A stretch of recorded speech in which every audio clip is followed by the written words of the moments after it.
Hi, everybody. Welcome back to the second episode of Onion Skins. That's what we're calling it now. It was a name that was highly debated over Discord. A lot of words said. A lot of things we said that we didn't mean. Looking at you, Will. But yeah, we landed on Onion Skins. I think that's a good name, I think, for this. It's like a animation reference.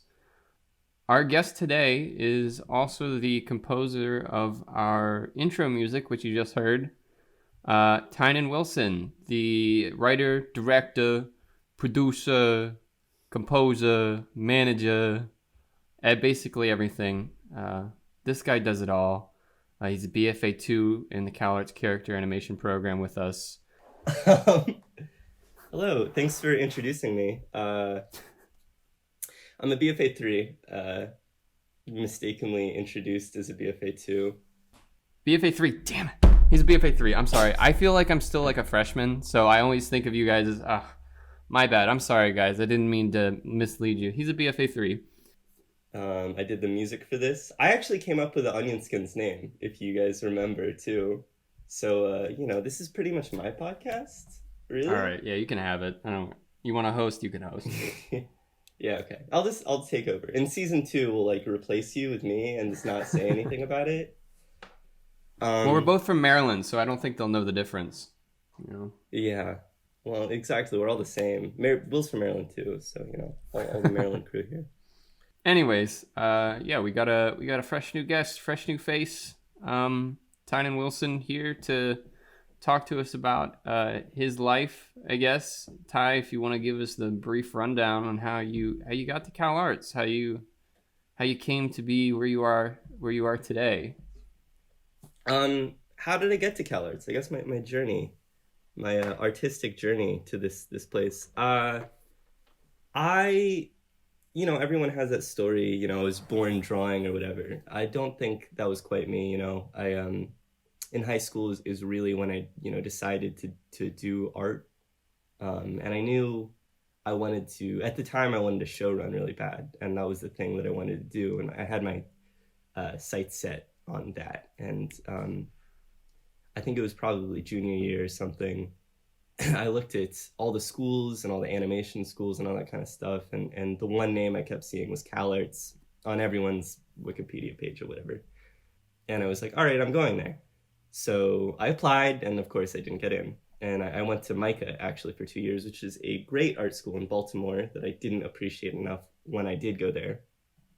And I worked, and I still had my eyes set on CalArts. And after 2 years, I got in, and I started over, and I got here. And that's the story. And now nice. I'm just doing my thing. Now I'm making films. Yeah, awesome. And at MICA, you met a few people that we currently go to school with right now. Or just Christina, maybe? Just Christina. Actually, it's funny. We actually were in the same animation class at MICA. And didn't really talk all that much. So when I saw her at CalArts, I was like, hey, it's that person I said hi to sometimes. But yeah.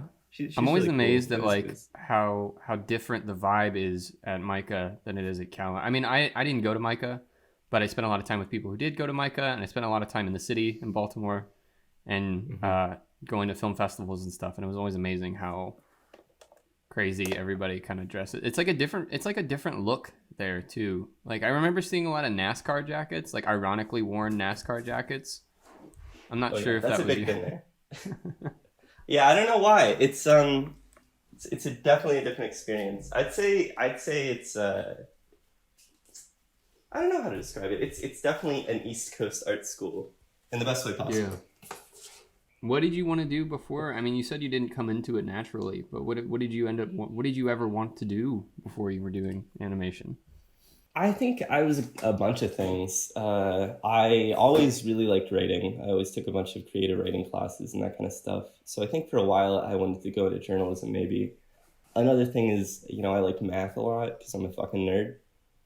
Are we cursing on this or should we not? You can, I mean, Sanjana kind of broke that seal. Sanjana last week was just swearing left and right. I never really had a game plan or anything, but There's also a brief stint where it was like, I'm gonna be a math major. That lasted about 2 weeks. Yeah, I think after I decided I wanted to do animation, it was just kind of solidly that. And was there any sort of particular thing that led you into animation?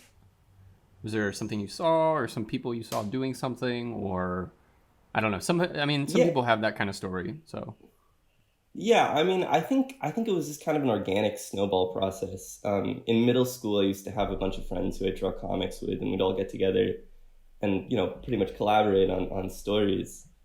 And that was my favorite thing. Like I loved doing that. I was not good at drawing, but I'd still do the stories with them. And then I kind of found out that that was pretty much just storyboarding, and I was like, whoa, that's kind of cool. And I guess I never really seriously considered that. I think just kind of being really heavily influenced by all the pantheon of Cartoon Network shows and all that kind of stuff. hmm. I think it kind of just became something that I wanted to do, and I thought was really cool. Actually, originally it was me and my best friend in high school that were gonna both go to CalArts together, but I don't really talk to her anymore. So, Oh, yeah, that's a I guess, yeah. Well, life.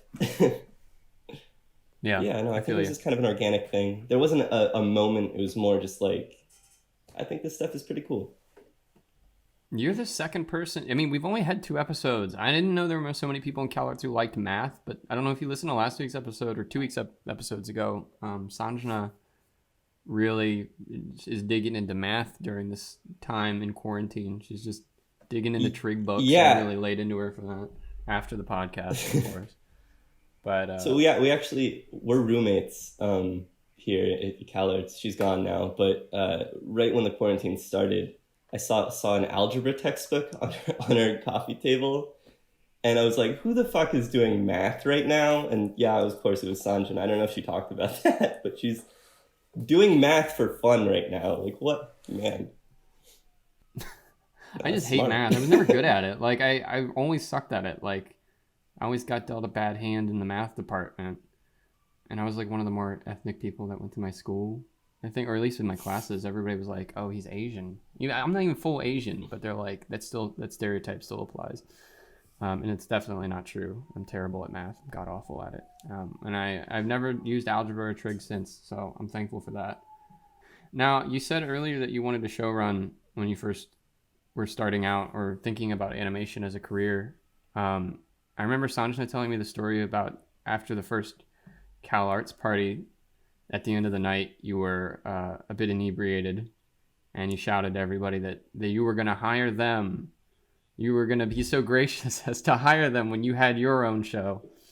Yeah. And I don't really hear you talking about showrunning as much anymore. Is that still something that's on your radar, or? Yeah, I think I was still coming down off that post acceptance high, and my ego was just going crazy. No, I don't really. That's not something that I've been thinking about as much lately. I think over the course of going to CalArts and kind of realizing what the industry is like, and just what you can do with animation, kind of like broadening my horizons. I'm more drawn to, I guess, independent animation or just kind of doing your own thing, which is another way of saying that I don't want to make any money when I'm older. um, Mm. yeah, I mean, I think it's cool, but I also think, the amount of people out there who show run is like, one in nothing. So I don't think, maybe I've tempered my expectations a little bit. And I'd be a bit more happy just making some dumb animations on the side while I work for Will when he has his show. I think that I always joke about you calling you the Don Hertzfeldt of Cal Arts, because I think that there are very few people who go here who have that sort of expectation in their brain, or at least in the character animation department, that they would want to do independent film. I think everybody, when they think about independent film, they think they're like, I'd rather do like sort of like as a side thing, like when I'm not doing my job as a visual development artist or doing storyboards. Um, but I think I've always been amazed at how like fiercely independent you are, even when it just comes to your own films. Like you don't, you very rarely let other people sort of touch them, or at least maybe not me, or anybody that Yeah, I. it's just you actually, Peter. No. But it's It's really cool to see because you're so talented in so many things. Like you do the music for, I mean, you did the music for your last year's film and for the films that you've made since then, which I think is really cool. And in that way, you're sort of a god amongst men when it comes to the production line. You do all the sound design. It's really incredible. I'm not trying to blow up your ego any more than it is, but I'm just trying to tell you what I think of you. I think that's all really right, cool. Peter. When I'm running my own So- production house, I'll hire you. So I kind of wanted to piggyback off that. Apart from your last year's film, let's just delve into that. If you could talk a little bit about the film you made when you were a BFA2. It was this really great film that feels like it's part of an anthology of films that you worked on. It has your music, has your voice in it, and you animated it all. No help. And it got into the producer show, which is this big, great show that they have for the very special of the specialist CalArts films and gets seen by the likes of Disney execs and directors and stuff like that. And a lot of independent people I saw there last year, too. It was a very fancy event. But yeah, you got your film in there, and it was really great. And I was hoping that you could maybe talk us through a little bit of that process of making that film. Sure. That was a really, really, really nice way of saying I'm a stubborn control freak. Yeah, I think that was kind of the first time I made something that I was like happy with. I mean, with that film in particular, it's, obviously very personal, which I think kind of gave me an excuse to really kind of put my own voice in there and literally and, music wise and everything. The way it actually came about was I had this story about this guy who goes, and the initial pitch was kind of similar. He goes to college and he comes back and then he walks past the playground and you see all his memories at this playground. And none of that's in the actual little piece that I did finish, chapter 1. And that's kind of why it feels like an anthology, because there was originally a chapter 2 where he goes back and pretty much all the things that are implied in the first film are just shown to you, which, rule number 1 of storytelling, show, don't tell. And I was about to tell you what happened. So, so I guess it was kind of a weird way that came about. And I don't think I was actually really setting out to make something that was, I'm blanking on the word here, but I don't think I was setting out to make something that was like a larger thing. I think I was trying to make something very, short and to the point. But I think after, and, reflecting on it, if I hadn't made that, I still might be kind of a little bit confused as to what I wanted to do. I think it was the summation of all the parts that really coming together that really made me excited about making films, kind of pushed me a bit more into, making more just things for myself and that kind of stuff. I get, they say, how do you find your voice or whatever? It's just you make a lot of films, and I think that's totally true. You just got to do the thing to figure out how to do the thing, Am I answering the question? I feel like I've gotten a bit off the rails here. No, I was just wanting to check in and see sort of your process about, because I wasn't really present for a lot of that. I mean, we don't share any classes, so I wasn't able to see any sort of film workshop development part of that. And I know, knowing you, Ty has the tendency to sort of scrap things pretty quickly, things that he's worked on that feel like for a lot of hours, and then he realizes isn't working, or he just doesn't like it as much as he thought he did, and he kind of you have the tendency to kind of throw things out. Did this film have like a lot of iterations in it, and sort of what was like the writing like that? Yeah. So Will actually was in my film workshop when I was working on it, so he can definitely attest to it. I think the first half of the year I had no idea what I was going to do, and I don't know how many films I threw out there, but I think it was a lot. And then when I did lock in on it, there was just so many iterations. I think a lot of it started with just 3 people talking and in a living room, and then it ended. And it just kind of grew out of there. then, as it went on, sorry, Ollie, my roommate Ollie is here grabbing a pair of scissors. And as it went on, I just got more finicky. So I guess I kind of like dove into the little teeny details, and then I'd start freaking out about each line. If you ask Sanjana, there's this one line in the film that I changed probably like 200 times and kept pitching her the same line, and they all meant the same thing. I was just like, but does this sound right to you? So I guess when you realize that you have something that kind of connects with you and you want to make, you kind of feel that. But I also do scrap things a lot with things that I thought I felt before. So, maybe that's not the best advice. Just finish things is what I'd say. Yeah, definitely. And that's sort of like, I noticed that like you have this really wide range of, I feel like, oscillating between like heavy, like sort of inner turmoil kind of drama, and then comedy. You're very good at that too, which I think is the reason why you're so good at the dramatic aspects of it. So I think I wanted to talk a little bit about the range that you have when you're writing. You have a lot of range. I think that you write a lot of really personal and a lot of times autobiographical like dramas. Like they're these very quiet but like impactful dramas. And then you also have like these really funny things that you write that are very much not in the same vein, but still somehow have your sort of self-deprecating tone on them. And they're really funny. I watched the Demon Animatic. You left some files on the computer, and I watched your Demon Animatic partially, and then you showed it to me in its entirety, and I absolutely love that. I hope you make that someday. I was hoping that you could kind of talk to us about sort of the process you take when you're writing something. This is something we talked about while we're just hanging out late at night, and how different sort of each of our approaches is to writing something, because we all sort of like to write here. And do a story. We're more on the story side of that. So I'm personally very intrigued as to how you sort of take an idea and then run with it, or how do you where do you start with that kind of stuff? For sure.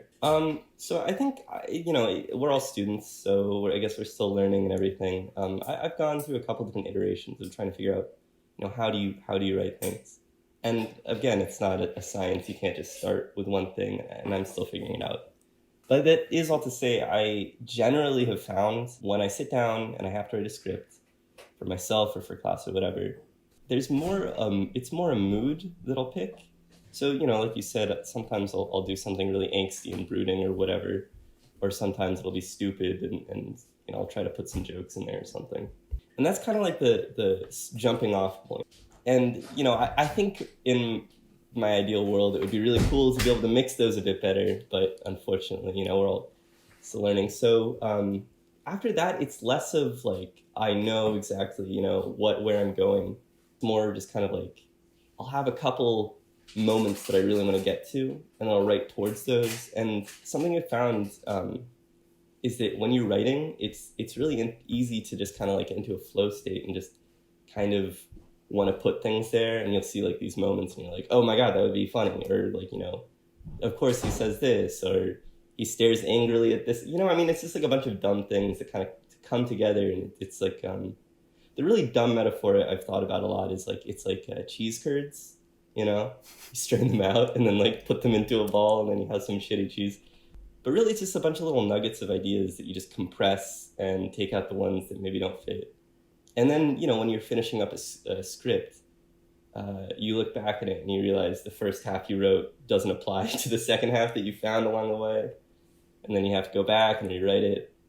I think, a lot of the writing process is actually writing and getting it all down and just getting stuff out there. And something that's kind of interesting is you oftentimes kind of know what you want to write before you consciously know what you want to write. And it comes out organically when you just, barf it onto the screen. I think that's something that you and I sort of have in common, is starting with like the premise of a story, like not necessarily the premise, but the feeling that you want to have by the end of the film, having left whatever sort of screening Yeah. or viewing of it, and then working backwards from there of like, okay, well, how, in what sort of situation would these characters be in order to allow for this sort of conclusion at the end. And I think that's where a lot of like people who are starting in writing, or even people who write just differently, sort of get hung up, is like, how do I end a script, or how do I end my story in the third act? And I don't know, maybe that's not something I've really, I think for people who work in the same way that you and I do, starting with like a mood, it's not as hard. I mean, do you find that to be true? Yeah, I think as long, like, a lot of the times how you want to end it, right? And it's actually kind of funny. The show that I think really achieves that well is BoJack Horseman, which is one of my favorite shows of all time. A lot of the times when I'm writing, I'll think I want to end this like a BoJack episode or something. It's hard to describe, but it's a feeling, and if you kind of know idea of the mood or emotion that you want to end with, it's a lot easier to find a moment that meets that rather than working backwards and trying to find a mood to match the moment that you're trying to put there. Definitely. And to another thing that you said, I think it is definitely easier. Like the most intimidating part about writing is just having an empty page. Like you always like we both have the same teacher for screenwriting, and we have different sections. But I mean, one of the things that I'm always excited for is when she tells me to read the next week, I have to come up with something. I'm like, oh, okay, this will be great. I have like probably tons of ideas, and then I sit down and then like nothing is happening. All I'm left with is like just sort of this mood that I want to have at the end of it. And so like, yeah, like what you were saying, I think it's easiest to sort of move forward on on a script or a story when you have something to work off of. So like spilling it all out there and like writing, even though it might not be the best, is really a way that I've found that it helps me sort of expedite the writing process, or it's because it's easier to fix something than to build something from the ground up, I think. Yeah, I think that, like you said, it's a thing that a lot of people struggle with, is having every page you write be really precious, and I think it's easy to slip into that tendency. I'm actually working on this feature-length script that I've been fiddling around with for, I think, almost a year at this point. And the entire way that came about, it was originally going to be like this 15-minute short, but I kept writing, and it's unrecognizable from how it started. But I think the best ideas were me just kind of like putting stuff up on the page, and you kind of realize, oh yeah, okay, the character would do that, or like, oh, that's actually kind of an interesting way of presenting things. And before, like, even when I started at CalArts and had almost no experience writing scripts or anything, I'd be so scared to even put something down because I thought, okay, this is the final thing. It's got to be perfect, and it's got to make sense, and everything's got to be great. So I'd sit and I'd edit myself before I even wrote anything down. And I would never write anything because, how can you just put great work on the page? So yeah, I find that I oftentimes, like, even when you are able to write something down, I mean, that you feel is like, this is it, I'm not going back, like, I'm just going to do the best work that I can here. It oftentimes, like, makes the writing stiff. It makes your story feel stiff. I mean, it's that way with drawing, too. Like, if you're too precious with the underdrawing and, if you think this is it, I mean, it ends up hurting the drawing more than helping, and I find that's definitely true with stories. Yeah, absolutely. So yeah, I wanted to transition in to talking about, we'll probably circle back to writing at some point because it seems to be the root of like all the conversations that we have in general. But I wanted to talk about your first year film and sort of what you learned from that. When I first met you, I knew that I was finally your friend when you showed me your first year film, which you didn't finish. No. It's unlisted on YouTube. Nobody will see it unless you know Ty personally. But for a lot of us this year, this is a kind of a weird time for a lot of the first years who this is their first year in CalArts and they're not even able to finish a film or have necessarily the drive to. I'm not finishing a film this year. But I don't know. When I talked to you, I don't remember the full conversation that we had, but I remember you telling me sort of some of the things that you gleaned from just not being able to finish that, or things that were both positive, I guess, and negative about having not even finished your first year film. I mean, do you have any sort of thoughts about that, your first year film? So I guess I'm of two minds here. Of course, right now we're going through some weird times. A lot of people aren't going to be able to finish a film, and that is absolutely totally okay. Like, it's hard for me to sit down and work on anything. I'm not finishing a film this year. I know a lot of people aren't either, so I don't think anybody should put pressure on themselves or anything. That said, my advice for making films and something that I learned from films is you just got to do it. You got to get it out of the way. I think there's something kind of interesting. In my first year, Alex Hirsch came and gave a talk, and he said that you have 1,000 shitty drawings in you, but that 1,001th might be okay. And you just got to get all the bad ones out of the way first. And I think it's kind of similar with almost anything you do, but really films. The real big thing, and this goes back to being precious about everything I learned from my first year film, is that you kind of have to let go, and you kind of have to just let yourself make a thing. And I think what I wanted to do with my first year film was fit too much into it. I didn't realize that there were things that you could focus on, and you could cut other things out. And I know I had this whole, you should have seen my cube when I was working on it. I had this whole graph for how I wanted the emotional stakes to develop over it. And you were supposed to go through this and this and this. And this is over the course of 1:30, by the way. So, like, you don't have the time. But of course I didn't know that because I'd never made a film before. So afterwards, I'm looking at this unfinished mess that all my friends were so helpful and helped me get to the point that I did. I think half of the scenes were animated by other people. And I was looking at this and I thought, I finally realized you can't do all these changes in 1:30. It was this big realization. And I think that's why I stopped working on it, or else I would have finished it. But I wouldn't have gone back and made a different film my freshman year just because I learned so much from it. And I learned a lot from the act of animating it and trying to figure out the shots and scenes and everything. So I think that's the biggest thing I learned from my first year film is that, is again, not to be precious and to kind of like just make. That's the big thing is you just have to make and make and make. And I think that's kind of what set me off on the road, doing as much as I can and just trying out as much as I can and experimenting. Oh, that's another thing is that you got to experiment a lot too. Like you said, if you're too precious about things get rigid and stiff and everything. I think for the longest time before I got to CalArts, I was thinking, everything that I draw has to be perfect. And you look at my sketchbooks and I go through like one a year. It was disgusting. And everything would be these rendered things.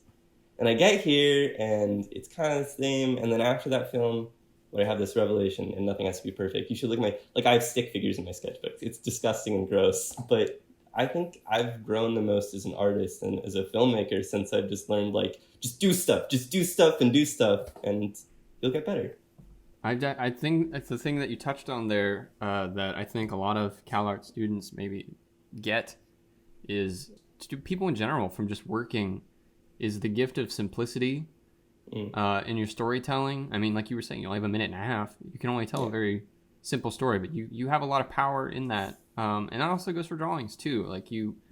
The thing that is special about animation that's also kind of feels like a pitfall to some people is how simple you have to be, how economic you, I guess, should be while you're making something. And it's a real gift to sort of know and learn that.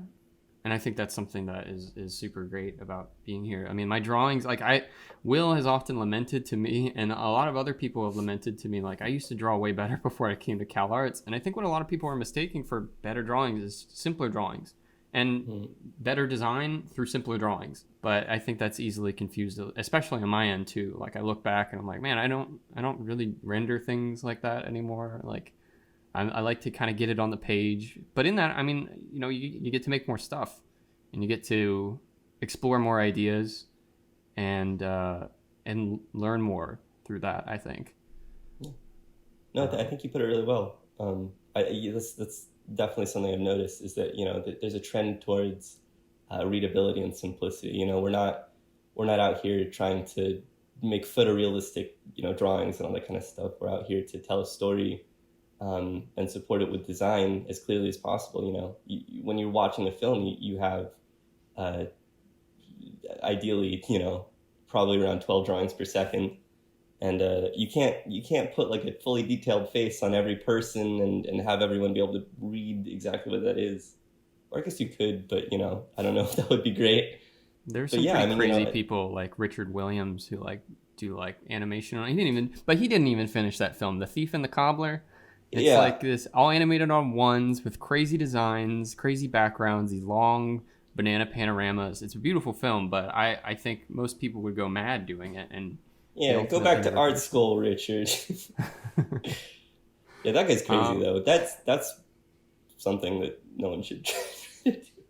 no, absolutely not. And speaking, I guess, of supporting design, supporting your story with design, and supporting your drawings or your story through drawings and all the other aspects of filmmaking. I mentioned earlier that you make your own music for things, and none of us are like as musically inclined. I play a little guitar, and that's about the extent that most people are doing these days. But like you're like over here composing stuff on your keyboard with Logic and stuff like that. Mhm. So what is the process for, I guess, scoring your own film or scoring anything really? Is it sort of similar, I guess, in any? Do those points intersect as far as your process for creating music? Oh, absolutely. I think something kind of interesting about music is that I mean, I'm no fantastic musician. I have so much room to grow. I like barely know guitar, and I'm still learning it. But the thing about making your own music is that you always want to come from a place of an emotion that you want to get across. Something that's kind of interesting is like, a lot of people when they're first starting to draw, you don't really think of the emotion. You think this is what I want to draw. I know a lot of people learn to draw from copying like, their favorite cartoons or everything. And then you can draw that cartoon really well, but then you can't really do anything else. Hmm. But when you get better at a tool or you get better, doing whatever, you can kind of push it in different directions and experiment more. And I think that's how a lot of people kind of found their own voice is they experimented with the tools they already had, and they definitely pushed themselves in different directions. And now if I said, hey, Peter, can you draw like a, make a drawing that feels sad, you wouldn't just do the same thing that you normally do. Or, if you had a crazy cartoon idea, you wouldn't necessarily draw the same thing. I've seen it, like your 48-hour film was about a little guy with nipples dancing around. And that was totally different from like a lot of the other things you've done because you're coming from a place of emotion and you're trying to inject that into what you're making. And it's really the same thing with music, I feel, when you're trying to make something, is that I, 2 years ago, was still very like, I felt like I could copy things and I knew how to use a keyboard and I could make like, a simple two chord progression. But the more you work on stuff, finally, the more you work on stuff and the more you kind of develop your voice, you can kind of push that into different directions. And like I said, I'm still learning, but I can look at the learning curve ahead of me and say like, now if I wanted to make something that was kind of maybe a bit more zany versus something maybe a bit like, more emotional or something, it's a bit easier. So yeah, again, it always starting with the emotional intent of what you want to do, and then just kind of experimenting and not being precious with things. Do you think that the soundtrack that you developed for part one, the party, was that challenging in any way, or is the iteration that we hear the first version that you came up with? Because I told you the other day I had that song stuck in my head.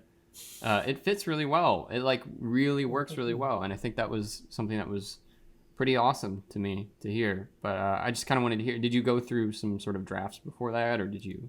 So I think the thing about chapter one, and the reason why I think it was kind of hard for me to accept that it was an okay film, is that it's very much the film that I would make, and that's not necessarily a bad thing, but I didn't decide like this is the mood that I'm necessarily going to go for, this is the thing that I'm going to do. I didn't kind of have that intent exactly when I was making things. I just did, this is what I'm going to do. And of course, since it's a film pretty much about me, it works because it's all very genuine. So with that, like that song, like I said, I think you go back even a year and I still wasn't quite getting the grasp of pushing things in different directions. So that was actually the first. I mean, of course, I fiddled with the sound mixing and added a couple, instrumentation layers. But that was the first thing I did. That was in the temp track when I was still doing all the voices for the scratch dialogue, and I just didn't change it because it fit. So yeah, no, that was actually the first thing. I just kind of made it and decided in about half an hour before my film workshop class, and then stuck it in there, and I thought it fit well because again, it was just me doing something. It was like, yeah, this is me, and I think that's kind of how it happened. Yeah, I think it was kind of cool that it came together that way, but also I don't think it was nearly as skillful as it might seem on first glance. Yeah. Sort of tying all this stuff together in sort of this is sort of just something that came to my mind. I think you're the only person at CalArts that I've met who has started a film with the sound design in mind first. I remember I saw you working on Pro Tools, and you had told me that for the film that I was working on at the time that it might be beneficial to do sort of a sound design pipeline before heading in, so as to inform, I guess, the film. And I never really thought about that before. Is it something you do often? I don't remember also what film that was for that you were doing that. I think that was when I was working on the Demons boards, actually, which is this dumb, crazy thing. Yeah, the thing about sound, and I really don't understand why people don't utilize it more, is that it's like such a big part of making a film or something, when you watch anything, take the sound off, it's a different experience. But if you just listen to the sound, though, oftentimes you can get the emotion or get what they're trying to do in a scene. And that's something that I've kind of always thought was really cool and important in films. And I think that's kind of what's pushed me towards focusing on music so much and focusing on that is because, like I said before, I'm a control freak. And so if I don't have an idea of what you're going to be hearing to what I'm showing you on the screen, I think I'm almost lost as a visual director.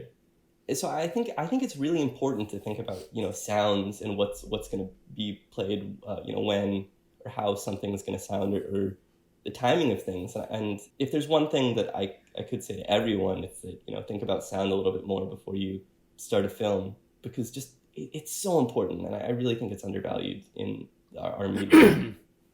Yeah, that's awesome. I think it also it saves animators a lot of work. And any filmmaker, really, sound, it's part of the way that our brains process the world around us. And even if you aren't able to clearly see something, if you have an auditory cue to sort of guide you to a conclusion, then it helps your mind fill in a lot of that. So yeah, definitely sound design is really important in setting a mood. It's definitely a class people kind of brush off at CalArts, as we're only really required to take one sound design class. But yeah, definitely something worth thinking of if you're making a film that is of any kind, really. Yeah. The demon film that Ty is referring to is this the comedy that we mentioned earlier is not a film that I think that I would have pegged as needing to go through a sound sort of design process first, but it definitely benefits from it a lot. Like the timing is really great. It's all really the scene is really well set, and with the rough drawings that you have for the animatic, it really all works really well, which I think is great. I think we are running out of time, but I think I'd like to end by asking if you'd seen any films lately, or if there are any films that have stuck out to you lately, or just a film that you really, really like that you think people should watch or talk about. Oh, you know what I watched recently? I watched this film called After Hours by Martin Scorsese. It was this, I want to say, 80s film that came out, and it was recommended to me by my dad. And I was like, okay, it's a Scorsese film. I'm thinking gangsters, I'm thinking violence, I'm thinking whatever.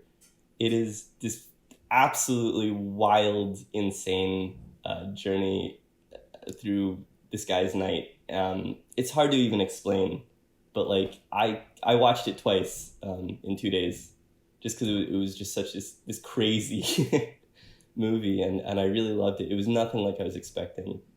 Yeah, I mean, I don't think it's never been mentioned to me before, so everyone check out that movie. It's pretty funny. That's great. I'm always looking for new movies to watch, so I think that's more of a thing for me than anybody else. When you ask our friend Liam for a film recommendation, he's like the resident film guy Oh, yeah. in our department. It's like an overwhelming flood of films that he tells you to watch, and you've heard of none of them.